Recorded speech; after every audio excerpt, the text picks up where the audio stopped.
ನಮ್ಮ ಪ್ರೀತಿಪೂರ್ವಕ ನಮಸ್ಕಾರಗಳು.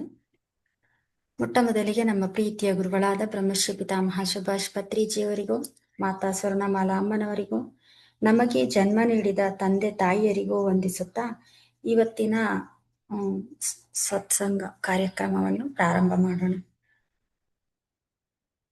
ಕಳೆದ 3 ದಿನಗಳಿಂದ ನಾವು ಪತಂಜಲಿ ಮಹರ್ಷಿಗಳ ರಾಜಯೋಗ ಸೂತ್ರಗಳನ್ನು ಕಲಿತಾ ಇದ್ದೀವಿ. ಆ ರಾಜಯೋಗ ಸೂತ್ರಗಳನ್ನು ನಮ್ಮ ಗುರುಗಳ ಒಂದು ವ್ಯಾಖ್ಯಾನ ಯಾವ ತರ ಇದೆ ಅಂತ ಈಗ ಅದನ್ನ ನಾವು ತಿಳ್ಕೊಳ್ತಾ ಇದ್ದೀವಿ.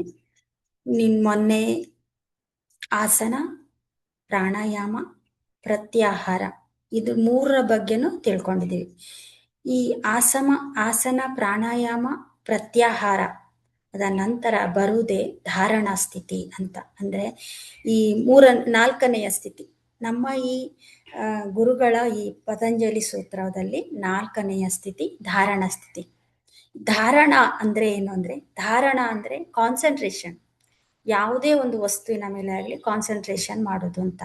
ಈಗ ಪತ್ರಿಜಿ ಗುರುಗಳು ಹೇಳುವ ಪ್ರಕಾರ ಧ್ಯಾನ ಮಾಡುವಾಗ ನಿಮಗೆ ಒಳಗೆ ಕಾಣಿಸುವ ದೃಶ್ಯ ಅಥವಾ ಕೇಳಿಸುವ ನಾದ ಅಥವಾ ಬರುವ ಸುಗಂಧದ ಮೇಲೆ ಸಂಪೂರ್ಣ ಏಕಾಗ್ರತೆಯನ್ನು ವಹಿಸುವುದು. ಈಗ ನಮಗೆ ಧ್ಯಾನ ಮಾಡುವಾಗ ಏನೇನೋ ಅನುಭವಗಳಾಗುತ್ತೆ. ಕೆಲವರಿಗೇನೋ ಒಂದು ವಾಯ್ಸ್ ಕೇಳಿಸುತ್ತೆ, ಕೆಲವರಿಗೇನೋ ಒಂದು ಕಾಣಿಸುತ್ತೆ, ಕೆಲವರಿಗೇನೋ ಒಂದು ಸುಗಂಧ ಬರುತ್ತೆ. ಅದರ ಬಗ್ಗೆ ನಾವು ಇಲ್ಲಿ ಕಾನ್ಸಂಟ್ರೇಷನ್ ಇಟ್ಕೊಳ್ಳೋದು ಅಂತ.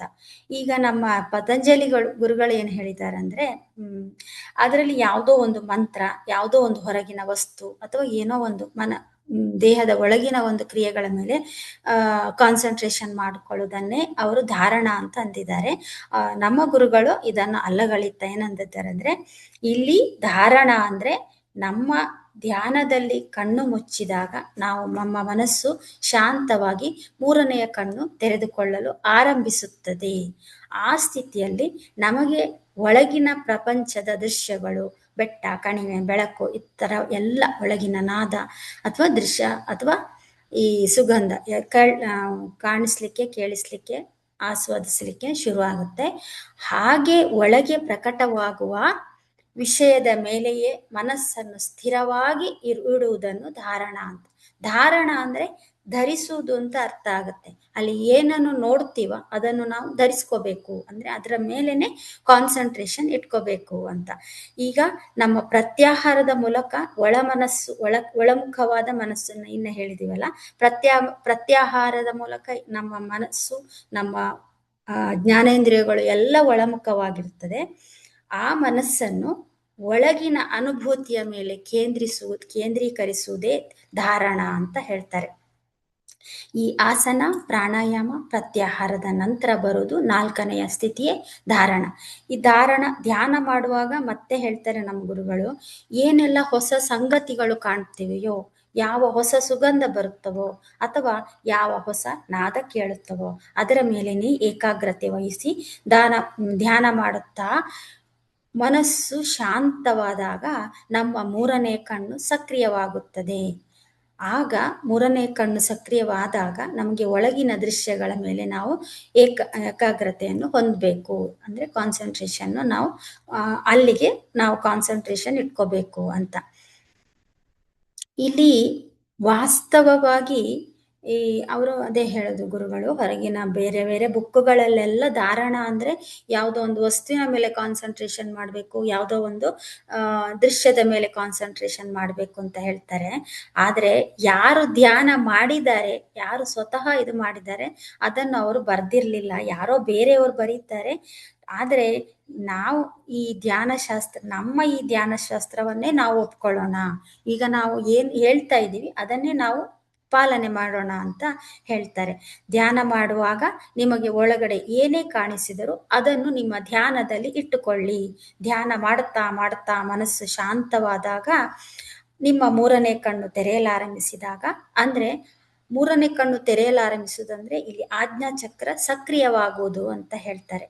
ಈ ಸಕ್ರಿಯವಾದಾಗ ಅಂತ ಆಗ ನಿಮಗೆ ಈ ಏನೇನು ಕಾನ್ಸಂಟ್ರೇಷನ್ ಇಟ್ಕೋಬೇಕು, ನೀವು ಯಾವುದ್ರ ಬಗ್ಗೆ ಇದು ಮಾಡಬೇಕು ಅಂತ ಗೊತ್ತಾಗುತ್ತೆ ಅಂತ ನಮ್ಮ ಗುರುಗಳು ಹೇಳ್ತಾರೆ. ಎಲ್ಲಿಯವರೆಗೆ ಈಗ ನಮ್ಮಲ್ಲಿ ಎಲ್ರಿಗೂ ಗೊತ್ತಿದ್ದ ಹಾಗೆ ಎಲ್ಲರಿಗೂ ಆರು 7 ಚಕ್ರಗಳಿದೆ ಅಂತ ಹೇಳ್ತಾರಲ್ವಾ.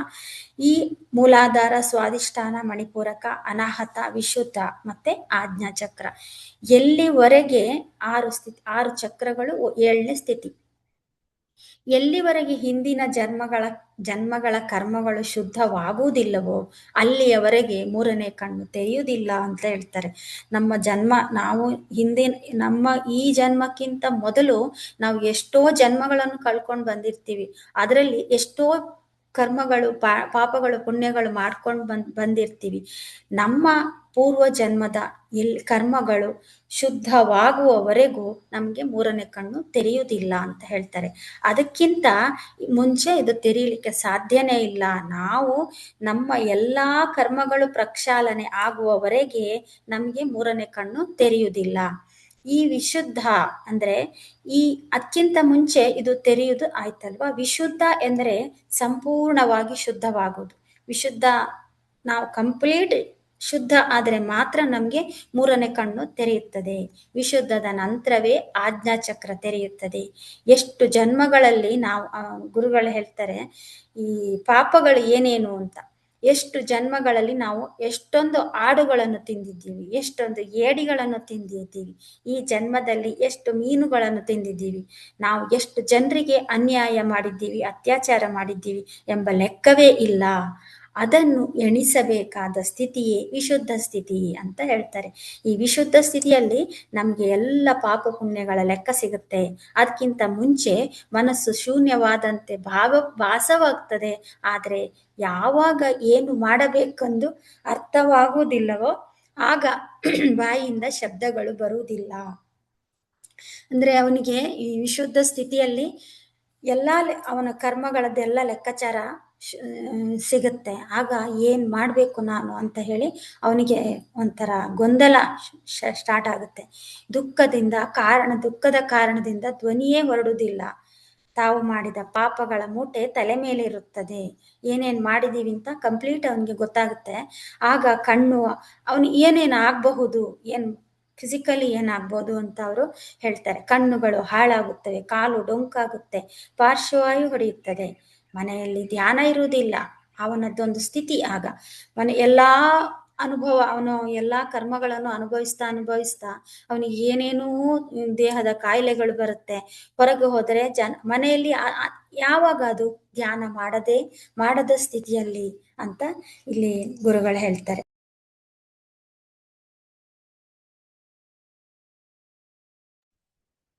ಹೊರಗೆ ಹೋದರೆ ಜನರು ತಿರಸ್ಕಾರ ಮಾಡುತ್ತಾರೆ. ಇಂತಹ ಮಾನ ಅಪಮಾನಗಳ ನಡುವೆ ಮನುಷ್ಯ ಮೌನವಾಗಿ ಬಿಡುತ್ತಾನೆ. ಇದು ಅನಾಹತ ಸ್ಥಿತಿ. ಆ ಬಳಿಕ ಯಾವಾಗ ಪಾಪಗಳು ಶುದ್ಧೀಕರಣವಾಗುತ್ತವೋ ಅದು ವಿಶುದ್ಧ. ನಂತರ ಬರುವುದೇ ಆಜ್ಞಾಚಕ್ರ, 3ನೆಯ ಕಣ್ಣು ತೆರೆಯುತ್ತದೆ. ಈ 3ನೇ ಕಣ್ಣು ತೆರೆಯಲು ಇದೇ ಸ್ಥಾನ, ಇದೇ ಗ್ರಂಥಿ, ಇದೇ ಕೇಂದ್ರ. ಅಂದ್ರೆ ಇಲ್ಲಿ ಅವನು ಆ ಅನಾಹತ ಸ್ಥಿತಿಯಲ್ಲಿ ಇರುವಾಗ ಅವನು ಸೈಲೆಂಟ್ ಆಗ್ಬಿಡ್ತಾನೆ. ಆಗ ಅವನಿಗೆ ಎಲ್ಲವೂ ಗೊತ್ತಾದ ಮೇಲೇನೆ ಅವನು ಸೈಲೆಂಟ್ ಆಗುದು. ಯಾಕೆ ಹೀಗಾಯ್ತು, ನಾನು ಏನ್ ಮಾಡ್ಬೇಕು ಅಂತ ಅವನಿಗೆ ಆಗ ಸಪೋಸ್ ಧ್ಯಾನ ಸಿಕ್ಕಿತು ಅಂತಾದ್ರೆ ಅವನು ಆ ಅನಾಹತ ಸ್ಥಿತಿಯನ್ನು ದಾಟಿ ಪಾಪಗಳ ಶುದ್ಧೀಕರಣವಾದಾಗ ವಿಶುದ್ಧ ಸ್ಥಿತಿ ಬರ್ತಾನೆ. ಅದರ ನಂತರ ಬರುವುದೇ ಆಜ್ಞಾಚಕ್ರ ಸ್ಥಿತಿ ಅಂತ. ಇದಕ್ಕೆ ಏನ್ ಮಾಡ್ಬೇಕಂದ್ರೆ, ಈ ಮೂಗೆ ಪಿರಮಿಡ್ ಆಗಿದೆ, ಏಕೆಂದ್ರೆ ಇಲ್ಲಿ ಶ್ವಾಸವಿದೆ. ಪಿರಮಿಡ್ಡಿನ ಒಳಗಡೆ ಹೋಗಬೇಕಾದರೆ ಶ್ವಾಸದ ಮೇಲಿನ ಧ್ಯಾಸದ ಮೂಲಕವೇ ಸಾಧ್ಯ. ನಾವಂದ್ರೆ ಈ ಧ್ಯಾನ ಮಾಡಬೇಕು ಅಂತಂದ್ರೆ ನಾವು ಶ್ವಾಸದ ಮೇಲಿನ ಧ್ಯಾಸವನ್ನೇ ಇಟ್ಕೋಬೇಕು. ಸುಖಮಯ ಪ್ರಾಣಾಯಾಮದ ನಂತರ 3ನೇ ಕಣ್ಣು ತೆರೆದು ಯಾವಾಗ ಪ್ರತ್ಯಾಹಾರ ಆಗುತ್ತದೆಯೋ ಆಗ ಒಳಗಡೆ ಕಾಣಿಸುವ ದೃಶ್ಯಗಳು, ಕೇಳಿಸುವ ನಾದಗಳ ಮೇಲೆ ಏಕಾಗ್ರತೆ ವಹಿಸುವುದೇ ಧಾರಣ ಅಂತ ಹೇಳ್ತಾರೆ. ಎಷ್ಟೋ ಜನರು ಕಾಣಿಸ್ತಾರೆ ಧ್ಯಾನದಲ್ಲಿ. ನಮ್ಗೆ ಎಷ್ಟೋ ಎಕ್ಸಾಂಪಲ್ ಕೊಡ್ತಾರೆ ಗುರುಗಳು. ನಾವೀಗ ಇದರಲ್ಲಿ ಈಗ ಒಂದು ಸಭೆಯಲ್ಲಿ ಅವರು ಎಷ್ಟೋ ಧ್ಯಾನ ಯಜ್ಞ ಎಲ್ಲ ಕಂಡಕ್ಟ್ ಮಾಡಿರ್ತಾರಲ್ಲ, ಅದರಲ್ಲಿ ನನಗೆ ಎಷ್ಟೋ ಜನರು ಕಾಣಿಸ್ತಾರೆ. ನಾನು ಯಾರೋ ಒಬ್ಬನ ಮೇಲೆ ಗಮನವನ್ನು ಕೇಂದ್ರೀಕರಿಸುತ್ತೇನೆ. ಇದೇ ಏಕಾಗ್ರತೆ. ಅಂದ್ರೆ ಎಷ್ಟೋ ನಮ್ಗೆ ದೃಶ್ಯಗಳು ಅದು ಇದು ಕಂಡ್ರು ಕೂಡ ನಾವು ಯಾವುದೋ ಒಂದು ದೃಶ್ಯದ ಮೇಲೇನೆ ಏಕಾಗ್ರತೆ ಇದು ಗಮನವನ್ನು ಕೇಂದ್ರೀಕರಿಸಿದ್ರೆ ಅದೇ ಏಕಾಗ್ರತೆ. ಇದೇ ರೀತಿ ಒಳಗಿನ ಕಣ್ಣು ತೆರೆಯುತ್ತದೆ, ಒಳಗಿನ ಶ್ರವಣ ಕೇಳುತ್ತದೆ, ಒಳಗಿನ ಯಾನ ಆಗುತ್ತಿದೆ.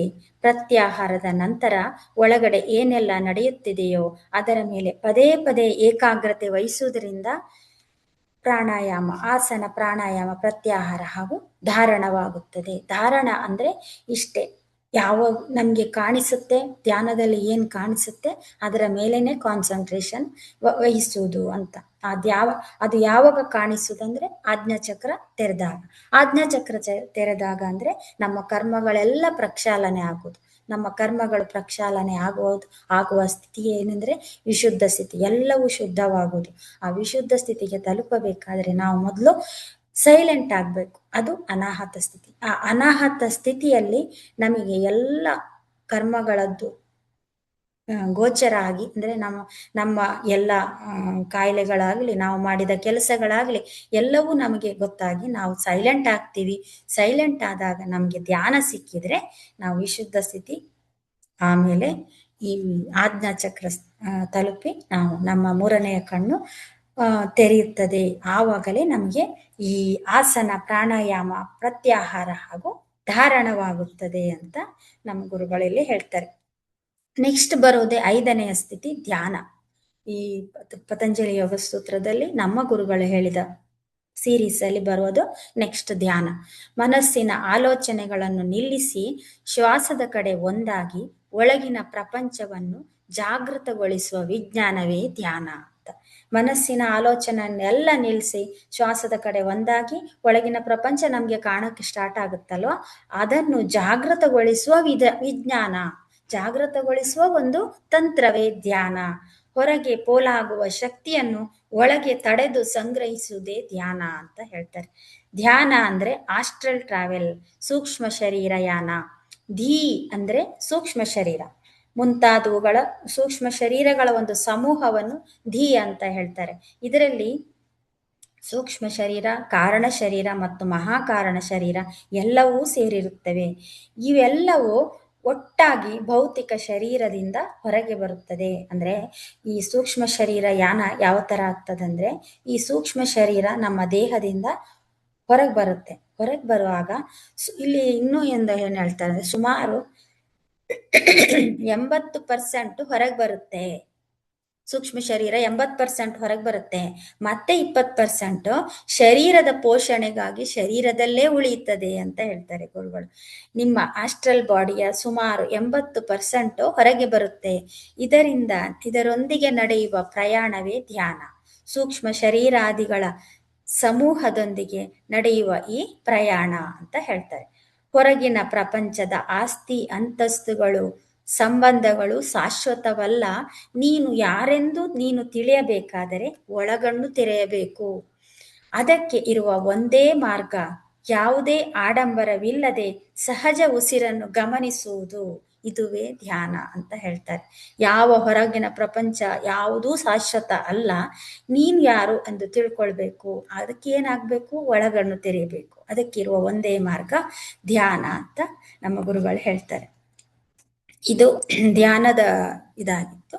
ನೆಕ್ಸ್ಟ್ ಸ್ಟೆಪ್ ಬರೋದೇ ಸಮಾಧಿ. ಧಾರಣ, ಧ್ಯಾನ, ಸಮಾಧಿ. ಇದು 6ನೆಯ ಸ್ಥಿತಿ. ನಮ್ಮ ಗುರುಗಳದೊಂದು ಯೋಗ ಸೂತ್ರದಲ್ಲಿ 6ನೇ ಸ್ಥಿತಿ. ಸಮಾಧಿ ಅಂದ್ರೆ ಕಾಡಿಗೆ ಹೋಗಿ ಶವದಂತೆ ಕೂರುವುದಲ್ಲ, ಅದು ಮನಸ್ಸಿನ ಒಂದು ಅದ್ಭುತ ಸ್ಥಿತಿ ಅಂತ ನಮ್ಮ ಗುರುಗಳು ಹೇಳ್ತಾರೆ. ಈ ಮೊದ್ಲೆಲ್ಲ ಹಾಗೆ ಅಲ್ವಾ, ಎಲ್ಲಾದ್ರೂ ಹೋಗಿ ತಪಾಸಿಗೆ ಹೋಗಿ ಅಲ್ಲಿ ಕೂತ್ಕೊಂಡ್ಬಿಟ್ರೆ ಮುಗೀತು, ಅವನು ಸಮಾಧಿ ಸ್ಥಿತಿಯಲ್ಲಿದ್ದಾನೆ ಅಂತ ಹೇಳ್ತಾರೆ. ಆದ್ರೆ ಕಾಡಿಗೆ ಹೋಗಿ ಶವದಂತೆ ಕೂತ್ಕೊಳ್ಳೋದಲ್ಲ, ಇದು ಅದ್ಭುತ ಸ್ಥಿತಿ. ಈ ಸಮಾಧಿಯನ್ನು ಈ ತರ ವಿವರಿಸ್ತಾರೆ. ಪದದ ಅರ್ಥ ಸಮ ಮತ್ತೆ ಧೀ ಅಂತ. ಸಮ ಅಂದ್ರೆ ಸಮಾನವಾದ ಅಥವಾ ಸಮತೋಲನವಾದ, ಈಕ್ವಿಲಿಬ್ರಿಯಂ ಅಂತ ಹೇಳ್ತಾರೆ ಇಂಗ್ಲಿಷಲ್ಲಿ. ಧೀ ಅಂದ್ರೆ ಬುದ್ಧಿ ಅಥವಾ ಮನಸ್ಸು. ಯಾವಾಗ ಬುದ್ಧಿ ಅಥವಾ ಮನಸ್ಸು ಯಾವುದೇ ಏರಿಳಿತಗಳಿಲ್ಲದೆ, ಆಲೋಚನೆಗಳಿಲ್ಲದೆ ಸಂಪೂರ್ಣವಾಗಿ ಸಮಸ್ಥಿತಿಗೆ ತಲುಪುತ್ತದೆಯೋ ಅದೇ ಸಮಾಧಿ ಅಂತ ಹೇಳ್ತಾರೆ. ಸಮಾಧಿ ಅಂದ್ರೆ ಮನಸ್ಸು ಯಾವ ಕಡೆಗೂ ಆಚೀಚೆ ವಾಲದೆ ಏರಿಳಿತಗಳಿಲ್ಲದೆ ಸಮಸ್ಥಿತಿಗೆ ತಲುಪುವುದೇ ಸಮಾಧಿ ಅಂತ ಹೇಳ್ತಾರೆ. ಸಮಾಧಿ ಎಂದರೆ ನಿರ್ವಿಷಯ ಮನಸ್ಸು. ಧ್ಯಾನದ ಹಂತಗಳನ್ನು ನಾವು ನೋಡಿದ್ರೆ ಪತ್ರಿಜಿಯವರ ಸಿದ್ಧಾಂತ ನಮಗೆ ಕರೆಕ್ಟಾಗಿ ಅರ್ಥ ಆಗುತ್ತೆ. ಧಾರಣ ಅಂದ್ರೆ ಒಳಗಿನ ದೃಶ್ಯ ಅಥವಾ ನಾದದ ಮೇಲೆ ಏಕಾಗ್ರತೆ. ಧ್ಯಾನ ಅಂದ್ರೆ ಆ ಏಕಾಗ್ರತೆಯ ಮೇಲೆ ನಿರಂತರವಾಗಿ ಹರಿಯುವ ಸ್ಥಿತಿ. ಸಮಾಧಿ ಅಂದರೆ ಧ್ಯಾನದ ಮುಂದಿನ ಹಂತ. ಇಲ್ಲಿ ಆಲೋಚನೆ ಇರುವುದಿಲ್ಲ, ಧಾತುಗಳು ಇರುವುದಿಲ್ಲ, ಮನಸ್ಸು ಸಂಪೂರ್ಣವಾಗಿ ಶೂನ್ಯವಾಗುತ್ತದೆ. ಯಾವುದೇ ವಿಷಯಗಳಿಲ್ಲದ ಈ ಸ್ಥಿತಿಯೇ ಸಮಾಧಿ. ಧ್ಯೇಯ ಮತ್ತು ಧಾತೃಗಳಿರುವುದಿಲ್ಲ ಅಂತ ಹೇಳ್ತಾರಲ್ಲ, ಈ ಧ್ಯೇಯ ಧಾತೃ ಮತ್ತೆ ಧ್ಯಾನ ಅಂತ ಹೇಳುದು ತ್ರಿಪುಟಿನಾಶ ಅಂತ ಹೇಳ್ತಾರೆ. ಈ ತ್ರಿಪುಟಿನಾಶವಾಗುವುದೇ ಸಮಾಧಿ ಸ್ಥಿತಿ ಅಂತ. ಧ್ಯೇಯ ಅಂದ್ರೆ ಯಾವುದರ ಮೇಲೆ ಧ್ಯಾನ ಮಾಡುತ್ತಿದ್ದೇವೋ ಅಂದ್ರೆ ಆ ನಮ್ಮಲ್ಲಿ ಈಗ ನಮ್ಮ ಈ ಆನಾಪಾನಸತಿ ಧ್ಯಾನ ಉಸಿರಿನ ಕಡೆಗೆ ಗಮನ. ಆಮೇಲೆ ಧಾತೃ ಅಂದ್ರೆ ಧ್ಯಾನ ಮಾಡುವವನು ಅಂದ್ರೆ ನಾವು. ಧ್ಯಾನ ಅಂದ್ರೆ ಧ್ಯಾನ ಮಾಡುವ ಒಂದು ಪ್ರಕ್ರಿಯೆ. ಈ ಧ್ಯಾನ, ಧಾತೃ ಮತ್ತು ಧ್ಯೇಯ ಮೂರು ಕೂಡ ಇರುವುದಿಲ್ಲ. ತ್ರಿಪುಟಿ ನಾಶ ಮೂರು ಕೂಡ ನಮ್ಗೆ ಅದರಲ್ಲಿ ಆ ಮೂರ ಬಗ್ಗೆನೂ ಪ್ರಜ್ಞೆ ಇರುವುದಿಲ್ಲ. ನಾನು ಧಾತೃ ಧ್ಯಾನ ಮಾಡುವವನು ನಾನು, ನನ್ನ ಮೇಲೇನು ನನಗೆ ಪ್ರಜ್ಞೆ ಇರಲ್ಲ. ಆಮೇಲೆ ಧ್ಯಾನದ ಪ್ರಕ್ರಿಯೆ ಸ್ಟಾರ್ಟ್ ಆಗುವಾಗ ಮಾತ್ರ ನಮ್ಗೆ ಉಸಿರಿನ ಕಡೆ ಗಮನ ಕೊಡುತ್ತದೆ. ಮತ್ತೆ ನಾವು ಆಸ್ಟ್ರಲ್ ಟ್ರಾವೆಲ್ ಅದೆಲ್ಲ ಮಾಡುವಾಗ ಕೂಡ ಆ ಧ್ಯಾನ ಮಾಡ್ತಿದ್ದೀವಿ ಅಂತಲೂ ನಮ್ಗೆ ಗೊತ್ತಾಗುದಿಲ್ಲ.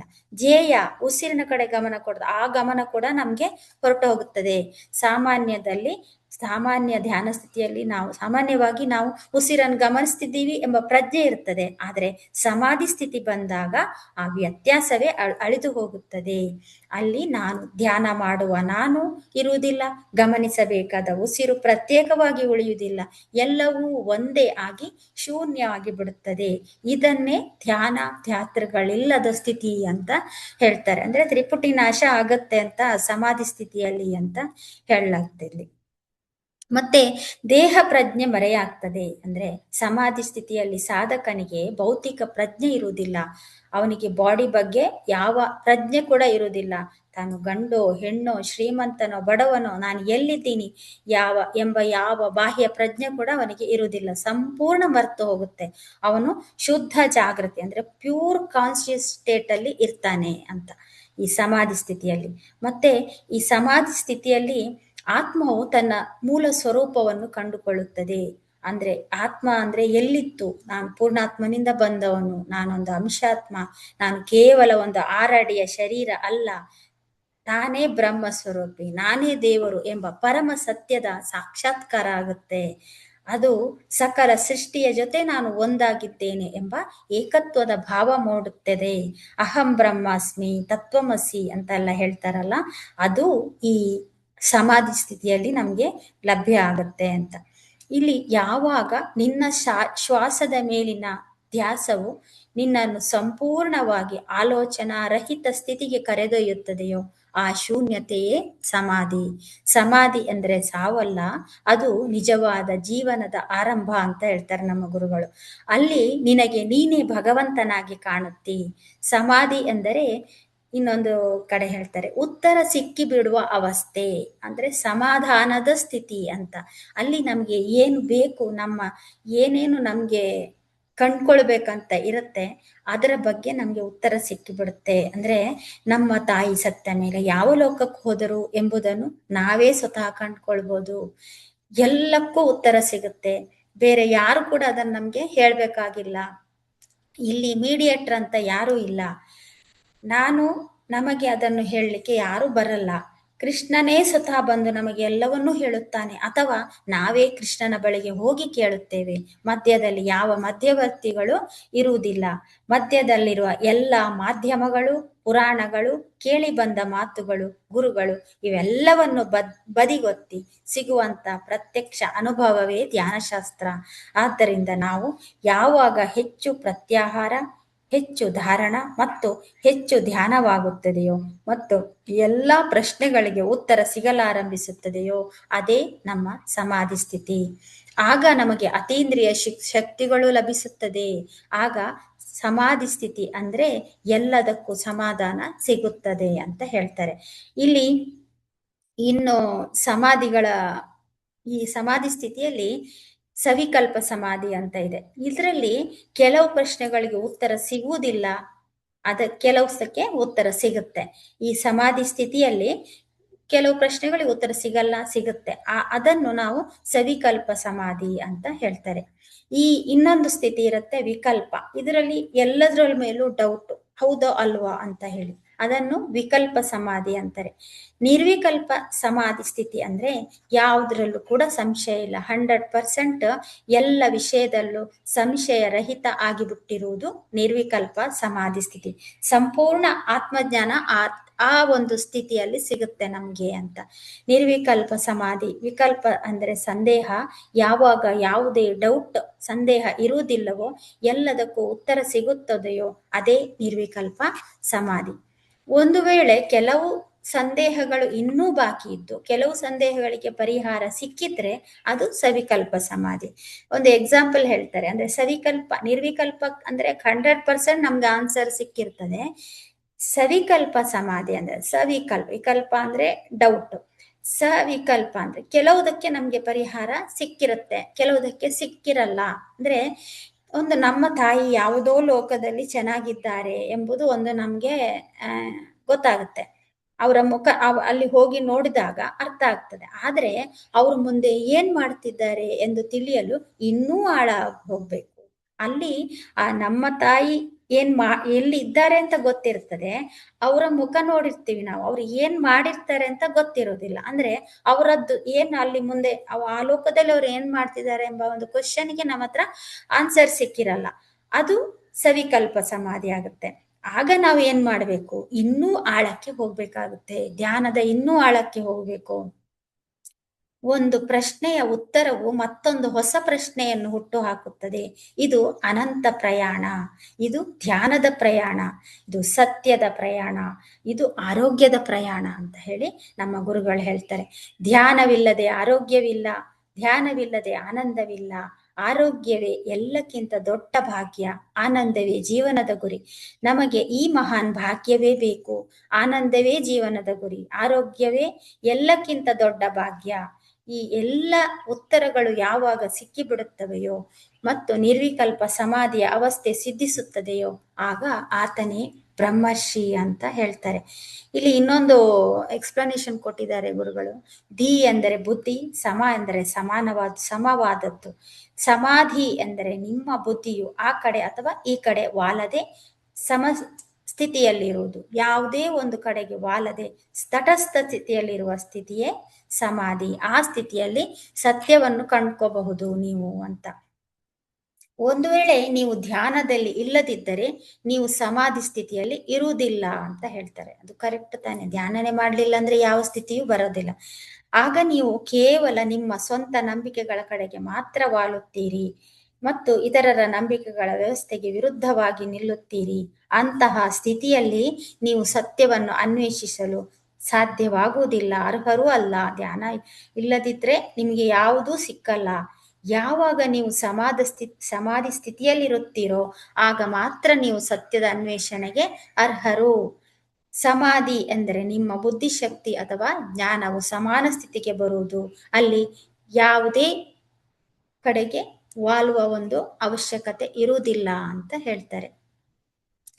ಈ ಸಮಾಧಿ ಸ್ಥಿತಿಯಲ್ಲಿ ಲೌಕಿಕ ಮನಸ್ಸು ನಮ್ಮ ವಿಶ್ರಾಂತಿ ಸ್ಥಿತಿಯಲ್ಲಿರುತ್ತದೆ ಮತ್ತು ಪೋಷಕರ ಅಥವಾ ಹಿರಿಯರ ಪ್ರಭಾವದ ಮನಸ್ಸು ಕೂಡ ವಿಶ್ರಾಂತಿ ಸ್ಥಿತಿ. ಅಂದ್ರೆ ಎಲ್ಲ ಮನಸ್ಸು ಕೂಡ ನಮ್ದು ವಿಶ್ರಾಂತಿ ಸ್ಥಿತಿಯಲ್ಲಿರುತ್ತೆ. ಯಾವ ಮನಸ್ಸು ಅಂತ ಹೇಳಿದವರು, ಸಹವರ್ತಿಗಳ ಸ್ನೇಹಿತರ ಪ್ರಭಾವದ ಮನಸ್ಸು, ಸಾಮಾಜಿಕ ಮನಸ್ಸು ಎಲ್ಲವೂ ವಿಶ್ರಾಂತಿಯಾಗಿದ್ದು ಕೇವಲ ದೈಹಿಕ ಮನಸ್ಸು ಮಾತ್ರ ಸಕ್ರಿಯವಾಗಿರುತ್ತದೆ ಅಂತ ಹೇಳ್ತಾರೆ. ಆಮೇಲೆ ಈ ಆಸನ, ಪ್ರಾಣಾಯಾಮ, ಪ್ರತ್ಯಾಹಾರ, ಧಾರಣ, ಧ್ಯಾನ, ಸಮಾಧಿ ಇದೆಲ್ಲ ನಾವು ಇವತ್ತು ತಿಳ್ಕೊಂಡಿದ್ದೀವಿ. ಪ್ರಾಣಾಯಾಮ ಈ 5 ಆಸನ, ಪ್ರಾಣಾಯಾಮ, ಪ್ರತ್ಯಾಹಾರ, ಧಾರಣ, ಧ್ಯಾನ, ಸಮಾಧಿ ಇದು 6 ಸ್ಥಿತಿಯಲ್ಲಿ ಈ 5 ಈ ಆಸನ ಎಂಬುದು ಇದ್ರಾಯ್ತು, ಕೂತ್ಕೊಳ್ಳೋ ಸ್ಥಿತಿ ಆಯ್ತು. ಈ ಪ್ರಾಣಾಯಾಮ ಸ್ಥಿತಿಯಲ್ಲಿ ಇರುವವನು ಧ್ಯಾನಿ ಅಂತಾರೆ ಗುರುಗಳು. ಪ್ರತ್ಯಾಹಾರದಲ್ಲಿರುವವನು ಯೋಗಿ, ಧಾರಣದಲ್ಲಿ ಇರುವವನು ಋಷಿ, ಧ್ಯಾನದಲ್ಲಿ ಇರುವವನು ರಾಜರ್ಷಿ ಮತ್ತು ಸಮಾಧಿಯಲ್ಲಿ ಇರುವವನು ಬ್ರಹ್ಮರ್ಷಿ ಅಂತ ಇಲ್ಲಿ ಗುರುಗಳು ಹೇಳ್ತಾರೆ.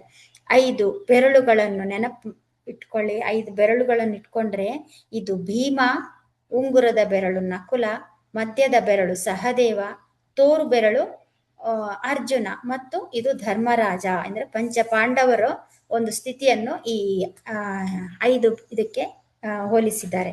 ಅಂದ್ರೆ ಭೀಮ ಎಂಬವನು ವಾಯುಪುತ್ರ ಶ್ವಾಸದ ಮೇಲೆ ಗಮನ ಇಡುತ್ತಾನೆ, ಅಂದ್ರೆ ಆತ ಪ್ರಾಣಾಯಾಮದಲ್ಲಿ ಇರುತ್ತಾನೆ.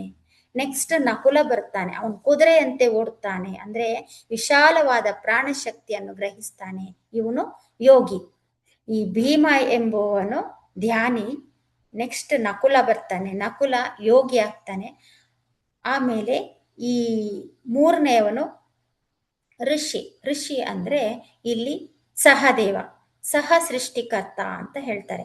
ಸಹದೇವನು ಸಹ ಸೃಷ್ಟಿಕರ್ತ, 3ನೇ ಕಣ್ಣನ್ನು ಪಡೆದುಕೊಂಡಿದ್ದಾನೆ, ಈತ ಋಷಿ ಅಂತಾರೆ. ನೆಕ್ಸ್ಟ್ ಬರೋದು ಅರ್ಜುನ ಕೃಷ್ಣನಿಗಿಂತ ಒಂದು ಸ್ಟೆಪ್ ಕೆಳಗೆ, ಒಂದು ಹೆಜ್ಜೆ ಕೆಳಗಿರುವವನು. ಅಂದ್ರೆ ಇವನು ಇಲ್ಲಿ ನರನಾರಾಯಣ ಅಂತ ನಾವು ಹೇಳಿದ್ರೆ, ಇಲ್ಲಿ ನರ ಎಂಬವನು ಅರ್ಜುನ ಆಗ್ತಾನೆ, ಈತ ರಾಜರ್ಷಿ. ನೆಕ್ಸ್ಟ್ ಬರುವುದೇ ಲಾಸ್ಟಿಗೆ ಧರ್ಮರಾಯ 5ನೇದು ತೋರ್ಬೆರಳು, ಇದು ಬ್ರಹ್ಮರ್ಷಿ ಸ್ಥಿತಿ. 5 ಜನ ಪಂಚ ಪಾಂಡವರು, ಭೀಮ, ನಕುಲ, ಸಹದೇವ, ಅರ್ಜುನ, ಧರ್ಮರಾಜ. ಭೀಮ ಅಂದ್ರೆ ವಾಯುಪುತ್ರ, ನಕುಲ ಅಂದ್ರೆ ಪ್ರಾಣಶಕ್ತಿಯೊಂದಿಗೆ ಯೋಗಿಯಾದವನು, ಸಹದೇವ ಅಂದ್ರೆ ಯಾರ 3ನೇ ಕಣ್ಣು ಚೆನ್ನಾಗಿ ತೆರೆದಿದೆಯೋ ಆತ ಸಹದೇವ. ಅರ್ಜುನ ಅಂದ್ರೆ ನರನಾರಾಯಣನಲ್ಲಿ ನರನಾದವನು, ಇವನ ಮುಂದಿನ ಹಂತವೇ ನಾರಾಯಣ. ಯಾರು ಈ ಅವಸ್ಥೆಯನ್ನು ತಲುಪುತ್ತಾರೋ ಅವರೇ ನಾರಾಯಣ, ಅವರೇ ಬ್ರಹ್ಮರ್ಷಿ. ಅಂದ್ರೆ ಈ 5ಕ್ಕೂ ಕೂಡ ದಾನಿ, ಯೋಗಿ, ರಾಜ, ಇದು ನೆಕ್ಸ್ಟ್ 3ನೇದ್ದು ಸಹದೇವ ಅಂದ್ರೆ ಸೃಷ್ಟಿಕರ್ತ ಅಂದ್ರೆ ಇವನು ಋಷಿ. ಧ್ಯಾನಿ, ಯೋಗಿ, ಋಷಿ, ರಾಜರ್ಷಿ ಮತ್ತೆ ಬ್ರಹ್ಮರ್ಷಿ. ಈ 5 ಬೆರಳುಗಳಿಗೆ ನಮ್ಮ ಗುರುಗಳು ಅದ್ಭುತವಾದ ಇನ್ನೊಂದು 5 ಫಿಂಗರ್ ಕಾನ್ಸೆಪ್ಟ್ ಹೇಳಿದ್ದಾರೆ ನಮ್ಗೆ ಇಲ್ಲಿ. ಇದು ಇವನು 5ನೇ ಫಸ್ಟ್ನವನು ಭೀಮ ಅಂದ್ರೆ ವಾಯುಪುತ್ರ, ಅವನು ಧ್ಯಾನಿ. ನೆಕ್ಸ್ಟ್ ಬರುವವನು ನಕುಲ ಅಂದ್ರೆ ಯೋಗಿ. 3ನೇವನು ರಾಜರ್ಷಿ ಅಂದ್ರೆ ಸಹದೇವ, ಋಷಿ ಆಗಿರ್ತಾನೆ ಅವನು. 4ನೇವನು ಅರ್ಜುನ, ಇವನು ರಾಜರ್ಷಿ. 5ನೇವನು ಧರ್ಮರಾಯ, ಇವನು ಬ್ರಹ್ಮರ್ಷಿ ಅಂತ ಹೇಳ್ತಾರೆ ಇಲ್ಲಿ. ಇದುವೇ ಈ 5 ಧ್ಯಾನ ಶಾಸ್ತ್ರ. ಇದೇ ಪ್ರಾಣಾಯಾಮ, ಪ್ರತ್ಯಾಹಾರ, ಧಾರಣ, ಧ್ಯಾನ ಮತ್ತು ಸಮಾಧಿ, ಇದೇ ಧ್ಯಾನ ಶಾಸ್ತ್ರ ಅಂತ ಹೇಳ್ತಾರೆ. ಯಾವುದೇ ಆಸನದಲ್ಲಿ ಕುಳಿತು ಪ್ರಾಣಾಯಾಮ ಮಾಡುವುದು ಧ್ಯಾನ ಶಾಸ್ತ್ರದ ಕೇವಲ ಪ್ರವೇಶ ದ್ವಾರ ಅಷ್ಟೇ. ಈ ಆಸನ ಎಂಬುದು ಒಂದು ಪ್ರವೇಶ ದ್ವಾರ, ಎಂಟ್ರಿ ಪಾಯಿಂಟ್. ಧ್ಯಾನ ಶಾಸ್ತ್ರ ಇಲ್ಲಿಂದಲೇ ಪ್ರಾರಂಭವಾಗುವುದು. ಅಂದ್ರೆ ಶ್ವಾಸದ ಮೇಲಿನ ಗಮನದಿಂದ ಪ್ರಾರಂಭವಾಗುತ್ತೆ, ಅಂದ್ರೆ ಪ್ರಾಣಾಯಾಮದಿಂದ ಪ್ರಾರಂಭವಾಗುತ್ತದೆ. ಎಲ್ಲವೂ ಸಿಕ್ಕಾಗ, ಉತ್ತರಗಳು ಸಿಕ್ಕಾಗ ಮುಕ್ತಾಯವಾಗುತ್ತದೆ ಅಂತ ಹೇಳ್ತಾರೆ. ಆಸನ, ಪ್ರಾಣಾಯಾಮ, ಪ್ರತ್ಯಾಹಾರ, ಧಾರಣ ಇವುಗಳ ಮುಖಾಂತರ ಆತ್ಮದಾನ ಸಿಗುತ್ತದೆಯೋ ಆಗ ಯಮ ನಿಯಮಗಳ ಪ್ರವೇಶವಾಗುತ್ತದೆ. ಅಂದ್ರೆ ಸಿದ್ಧಾಂತಗಳ ಅವಗಾಹನೆ ಆಗುತ್ತೆ. ಈ ಎಲ್ಲ 5 ಇದನ್ನು ನಮಗೆ ಸಿದ್ಧಿಸಿದ ನಂತರ ಆಮೇಲೆ ಬರುವುದೇ ಯಮ ನಿಯಮ. ಇವತ್ತಿಗೆ ಈ ಯಮ ನಿಯಮಗಳ ಬಗ್ಗೆ ನಾಳೆ ತಿಳ್ಕೊಳ್ಳೋಣ. ಇದು ಸಮಾಧಿ ಸ್ಥಿತಿಯವರೆಗೆ ಈ ನಮ್ಮ ಗುರುಗಳು ಯಾವ ತರ ನಮಗೆ ಒಂದು ವಿಶ್ಲೇಷಿಸಿದ್ದಾರೆ ಅಂತ ಹೇಳಿ ಹೇಳುವ ಪ್ರಯತ್ನ ಮಾಡಿದ್ದೇನೆ. Thank you masters. ಅವಕಾಶ ಕೊಟ್ಟ ಈ PSSM ವೇದಿಕೆಗೆ ನನ್ನ ತುಂಬು ಹೃದಯದ ಕೃತಜ್ಞತೆಗಳು. Thank you masters.